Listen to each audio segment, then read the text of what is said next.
क्या आपको लगता है कि सिर्फ मेहनत करने से आप अमीर बन जाएंगे?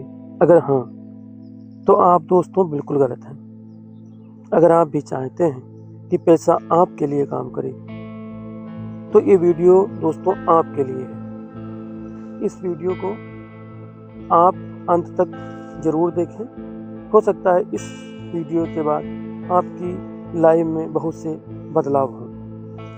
नमस्कार दोस्तों, आज हम रॉबर्ट कियोसाकी की मशहूर किताब rich dad and poor dad को गहराई से समझेंगे। ये किताब सिर्फ पैसा कमाने के बारे में नहीं है दोस्तों, बल्कि ये हमें सिखाती है कि पैसे को कैसे समझा जाए, पैसे को कैसे मैनेज किया जाए और इसे कैसे फाइनेंशियल फ्रीडम हासिल किया जाए। तो चलिए दोस्तों, इस किताब के हर लेसन को विस्तार से समझते हैं। उससे पहले तो मैं थोड़ा शॉर्ट इंट्रो दे देता हूँ। रॉबर्ट कियोसाकी के द्वारा लिखी गई किताब rich dad and poor dad. Rich dad जो थे वो उनके दोस्त के पिता थे, और जो पुअर डैड थे वो उनके असली पिता थे। रिच डैड जो थे वो उनकी प्रारंभिक शिक्षा इतनी बेहतरीन लेवल की नहीं थी, इस वजह से वो पढ़ाई में इतने ज़्यादा क्या कह सकते हैं कि उनके पास डिग्रियों का बोझ नहीं था कि ये भी डिग्री है वो भी डिग्री। लेकिन जो उनके असली पिता थे, जो कि गवर्नमेंट एम्प्लॉई थे, एम्प्लॉय का मतलब यहाँ पे ये है कि सरकारी प्रोफेसर थे, उसके बावजूद भी वो एक मध्यम वर्गीय लाइफ अपनी जी रहे थे। तो इन दोनों पिताओं को उन्होंने, रॉबर्ट कियोसाकी ने, अपने जीवन में जो देखा, जो फील किया, उसी के बारे में इस किताब में बताया है, लेसन बाय लेसन। तो स्टार्ट करते हैं। पहला लेसन ये है इसमें कि अमीर लोग पैसे के लिए काम नहीं करते हैं, बल्कि पैसा उनके लिए काम करता है। ये अमीर डैड थे, उनकी ये सोच थी। लेकिन पुअर डैड का मानना था कि सुरक्षित नौकरी करो बेटा, पैसे बचाओ और रिटायरमेंट तक इंतजार करो। रिच डैड ने सिखाया कि नौकरी सिर्फ शॉर्ट टर्म सोल्यूशन है।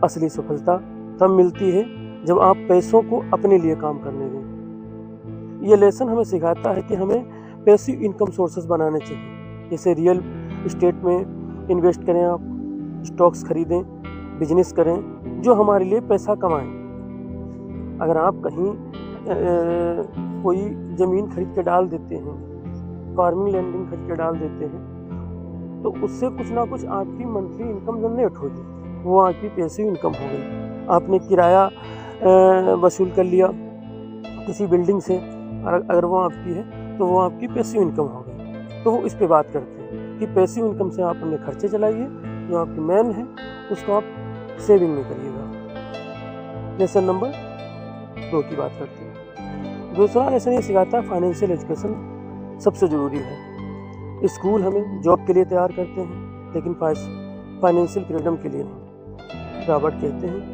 कि हमें एसेट्स, लायबिलिटीज़ और कैश फ्लो और इन्वेस्टमेंट्स के बारे में बहुत ही बारीकी से सीखना चाहिए। ये लेसन हमें सिखाता है कि पैसों को समझना और उसे मैनेज करना सीखना सभी के लिए बहुत ज़रूरी है। बिना फाइनेंशियल एजुकेशन के हम सिर्फ पैचेक से दूसरे पैचेक जीते रहते हैं। लेसन नंबर 3, एसेट्स और लायबिलिटीज़ में अंतर क्या है दोस्तों, इस बात को समझें। तीसरा लेसन हमको यही सिखाता है, एसेट्स। जो अमीर लोग होते हैं वो एसेट्स खरीदते हैं। एसेट्स वे चीज़ें हैं जो आपकी जेब के अंदर पैसा डालती हैं। जैसे आपने रेंटल इनकम कर लिया, डिविडेंड्स ले लिए, बिजनेसेस का प्रॉफिट आपने रख लिया, तो ये क्या है, ये आपकी एसेट्स हैं। लेकिन जो लोन्स, क्रेडिट कार्ड डेब्ट्स या एक्सपेंसिव कार्स खरीदते हैं, ये आते हैं लायबिलिटीज़ में। लायबिलिटीज़ क्या करता है, वो आपकी जेब में जो पैसा बचा हुआ रखा है उसको पैसा जेब से निकालते हैं। इस वजह से जो अमीर लोग होते हैं वो एसेट्स पर अपना पैसा इन्वेस्ट करते हैं, जो मध्यम वर्गीय लोग होते हैं वो लायबिलिटीज़ पे पैसा खर्च करते हैं। ये लेसन हमें सिखाता है कि हमें एसेट्स बनाने पर फोकस करना चाहिए, ना कि लायबिलिटीज़ खरीदने पर। अमीर लोग एसेट्स खरीदते हैं, जबकि गरीब और मध्यम वर्ग के लोग लाइबिलिटीज खरीदते हैं। लेसन नंबर 4 माइंडसेट के बारे में है। आप अपने माइंडसेट को बदलिए। आप जैसा सोचेंगे, आप जैसा फील करेंगे, जैसा आप विजुलाइज करेंगे, आप धीमे धीमे अगर उस पर काम भी करेंगे तो आप एक दिन वैसे ही जरूर बनेंगे। उस माइंडसेट के बारे में बताया गया है। पुअर डैड का माइंडसेट था कि मैं इसे अफोर्ड नहीं कर सकता हूँ, ये एक लिमिटेड माइंडसेट हो गया। लेकिन जो रिच डैड थे उनका माइंडसेट था कि मैं इसे अफोर्ड कैसे कर सकता हूँ। एक ग्रोथ माइंडसेट है जो हमें सॉल्यूशंस ढूंढने के लिए प्रेरित करता है कि मुझे ये प्रोजेक्ट अगर है तो एक रिच डैड ने कह दिया कि मैं इसे किस ऐसी सॉल्यूशन ढूंढो कि मैं इस प्रोजेक्ट को हासिल कर सकूं। गरीब डैड ने कह दिया कि मैं इसे नहीं कर सकता हूँ, तो ये लिमिटेड माइंडसेट हो गया। ये लेसन हमें सिखाता है कि हमें प्रॉब्लम्स को अपॉर्चुनिटीज के रूप में देखना चाहिए, एक अवसर के रूप में देखना चाहिए, हमेशा सॉल्यूशन ढूंढने पर फोकस करना चाहिए। लेसन नंबर 5 रिस्क लेना। जो भी इंसान अपनी लाइफ में जितना रिस्क ले सकता है वो संभवतः उतना ही आगे बढ़ने के प्रयास में रहता है। रिच डैड कहते थे कि विनर्स हारने से नहीं डरते हैं, लूजर्स डरते हैं। रॉबर्ट कहते हैं कि फेलियर से सीखना जरूरी है। अगर आप रिस्क लेकर ही कुछ ना कुछ, जितना आप रिस्क लेंगे वो रिस्क लेकर ही आप आगे बढ़ सकते हैं। अगर आप रिस्क नहीं लेंगे तो आप आगे नहीं बढ़ पाएंगे। ये लेसन हमें सिखाता है कि हमें अपने कंफर्ट जोन से बाहर निकलना चाहिए और अवसरों को पकड़ना चाहिए। बिना रिस्क के हम कभी भी फाइनेंशियल फ्रीडम हासिल नहीं कर सकते हैं। मेरे दोस्तों, बात करते हैं लेसन नंबर 6 की, work to learn not to earn. छठा लेसन हमें ये सिखाता है कि जॉब से सिर्फ सैलरी मिल सकती है। आप सैलरी छोटी हो सकती है, सैलरी बहुत बड़ी भी हो सकती है, लेकिन आप जॉब करेंगे तो सिर्फ सैलरी ही मिलेगी। लेकिन स्किल्स और एक्सपीरियंस से आप अपनी इनकम मल्टीपल सोर्सेस से बना सकते हैं। लेकिन आप जॉब के साथ साथ अगर आप अपने अंदर कोई स्किल्स डेवलपमेंट करेंगे तो उससे आपकी जो आय में मल्टीपल चेंजेस आएंगे। ये लेसन हमें सिखाता है कि हमें अपने स्किल्स को इतना इम्प्रूव करने पर फोकस करना चाहिए, ना कि सिर्फ पैसे कमाने पर। जब आप सीखते हैं तो आप अपने लिए नए अपॉर्चुनिटीज क्रिएट करते हैं। आइए बात करते हैं लेसन नंबर 7 की। 7वां लेसन ये सिखाता है फाइनेंशियल फ्रीडम। रिच डैड का मानना था कि फाइनेंशियल फ्रीडम का मतलब ये है कि आपके पास एसेट्स हों, कि आपकी एक्सपेंसेस उनसे कवर हो जाएं।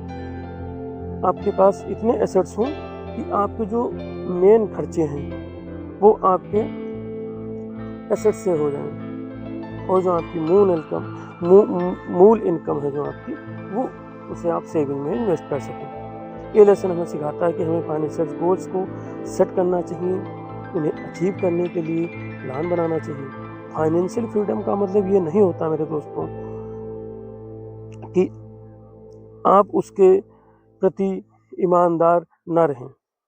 फाइनेंशियल फ्रीडम अगर आप चाहते हैं तो आपको अपनी स्किल्स में इतना डेवलपमेंट करना चाहिए कि आप उससे मल्टीपल इनकम सोर्सेस जनरेट कर सकें। तो दोस्तों, ये थे रिच डैड और पुअर डैड के सबसे इम्पोर्टेंट लेसन्स। ये किताब सिर्फ पैसे के बारे में नहीं बताती है दोस्तों, बल्कि ये आपके माइंडसेट को बदलने के बारे में भी बताती है। अगर आप भी फाइनेंशियल फ्रीडम चाहते हैं तो ये किताब जरूर पढ़ें। वीडियो पसंद आए तो लाइक कीजिए, शेयर कीजिए और हमारे चैनल को सब्सक्राइब करना तो बिल्कुल भी मत भूलिएगा दोस्तों।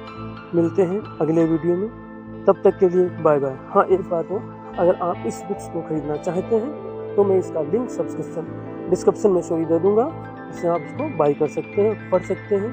अगर इस वीडियो से आपकी लाइफ में कुछ भी अगर बदलाव फील होता है तो दोस्तों कमेंट करना बिल्कुल ना भूलें।